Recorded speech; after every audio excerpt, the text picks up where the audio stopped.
Na minha opinião, a rivalidade entre Jon Jones e Daniel Cormier foi a maior da história do MMA. E obviamente os dois rivais têm muitas diferenças, mas tem uma semelhança bem curiosa na carreira dos dois. Tanto Jon Jones quanto Daniel Cormier tiveram um enorme trabalho para vencer o Alexander Gustafsson, tiveram que fazer uma guerra para vencer o sueco. A luta entre o Jones e o Gustafsson é lendária, tanto que entrou pro Hall da Fama do UFC. Até hoje, 10 anos depois, todo mundo comenta sobre ela, mas ninguém comenta da luta entre Cormier e Gustafsson. Muita gente nem lembra que ela aconteceu. E eu acho isso um crime, um absurdo, porque essa luta foi tão boa quanto a do Jones. Então hoje, no Conto das Lutas, vamos falar sobre a guerra esquecida. Daniel Cormier contra Alexander Gustafsson.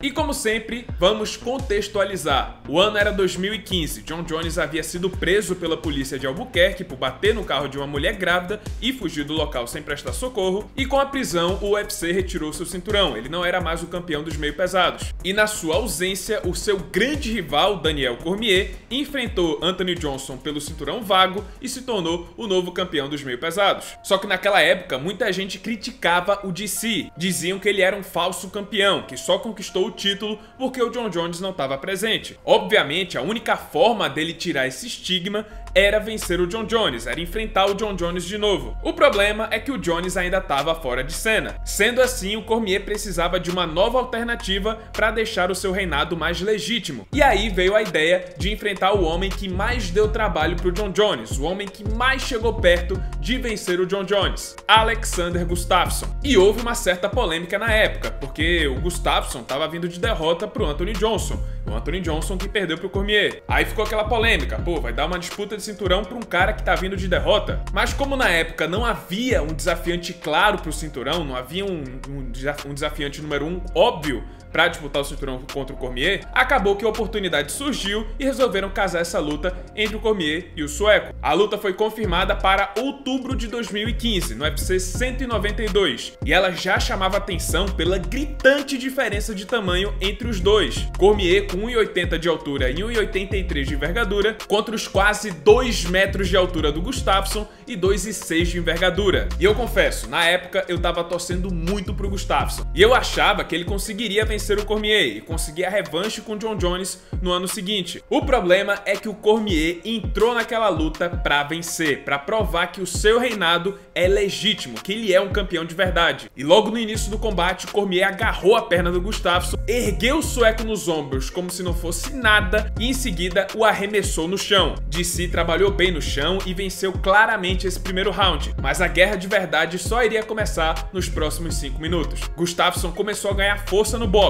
mas Cormier não deixava o sueco ganhar espaço. Ele estava sempre pressionando, estava sempre na cara do desafiante. E dessa forma, o wrestler olímpico deixou o seu elemento e aceitou de bom grado a trocação. Os dois partiram para uma troca franca de golpes, mas era o Gustafsson que ainda estava levando a melhor em pé, utilizando sua envergadura. E ele ainda surpreendeu aplicando 2 quedas no campeão. Vitória do nórdico nesse segundo round. Já no terceiro round, o Cormier sabia que precisava achar uma forma de burlar, de atravessar essa envergadura do Gustafsson. E foi aí que ele descobriu o caminho, o clinch, agarrando a nuca do Gustafsson e desferindo ganchos na cabeça por dentro. E esse clinch estava funcionando muito bem. Além de conseguir driblar a envergadura do Gustafsson, esse jogo agarrado estava cansando os braços do desafiante e também neutralizava sua movimentação. E aí nesse ponto da luta, o Cormier basicamente jogou fora o wrestling, aceitou a trocação e abusou muito do clinch. Sem falar que ele parecia um tanque de guerra, marchando pra frente o tempo todo pra cima do desafiante, até que tivemos o momento mais emblemático de todo o combate. Na reta final do terceiro round, os dois estavam no clinch e o Gustafsson acertou uma joelhada certeira no queixo. Cormier foi ao chão e parecia que seria o fim da luta, mas é por causa de momentos como esse que o Daniel Cormier mostra por que ele é um dos melhores da história. Além de muita técnica, ele também tem muito coração. Cormier conseguiu se levantar e agarrou a perna do Gustafsson para ganhar tempo. Restavam apenas 30 segundos no relógio. O gongo soou, o Cormier conseguiu sobreviver, mas o Gustafsson embolsou mais um round. DC então precisava garantir todos os rounds a partir de agora para defender seu cinturão. E a partir do quarto round, o Cormier foi à caça, mantendo tudo que deu certo nos rounds anteriores, com muita pressão e abusando de novo do clinch. clinch, mas agora sem chegar perto da grade. Cormier venceu esse quarto round e a luta ficou empatada. E agora era tudo ou nada pros dois, tava 2 a 2. Quem vencesse esse quinto round levaria o cinturão pra casa. Mas a estratégia do Cormier tava muito sólida. Gustafsson já não conseguia mais achar um jeito de impedir essa pressão constante do DC e escapar do seu clinch. Os dois deram tudo de si até o fim, mas foi Daniel Cormier quem venceu esse último round e assim garantiu a luta por decisão dividida dos juízes, defendendo seu cinturão pela primeira vez. E agora vamos lá, por que essa luta foi esquecida? Porque tão pouca gente comenta sobre esse combate hoje em dia. Bom, primeiro que o evento não vendeu tanto assim, vendeu apenas 250 mil pacotes pay-per-view, uma média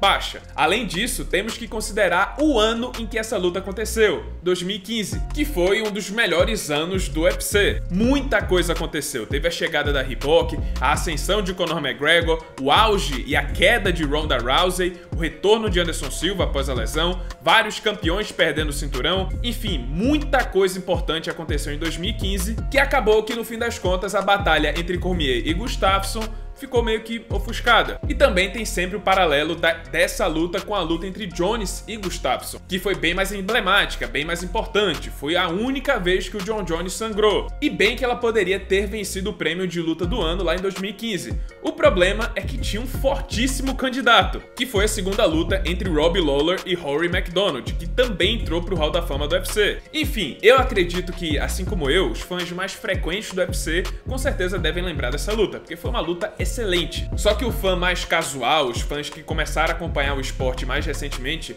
eu sinceramente duvido muito que lembram que essa luta aconteceu, ou se sequer assistiram. Mas é pra isso que serve o Conto das Lutas, pra que os fãs mais recorrentes do esporte consigam lembrar grandes momentos do MMA e do UFC, e também para introduzir essas histórias para os novos fãs. E é isso, pessoal, esse foi o vídeo de hoje, espero que tenham gostado. Se você gostou, deixa seu like, se inscreve no canal, já ativando o sininho das notificações para não perder o próximo conteúdo. E é isso, muito obrigado por terem assistido e até a próxima.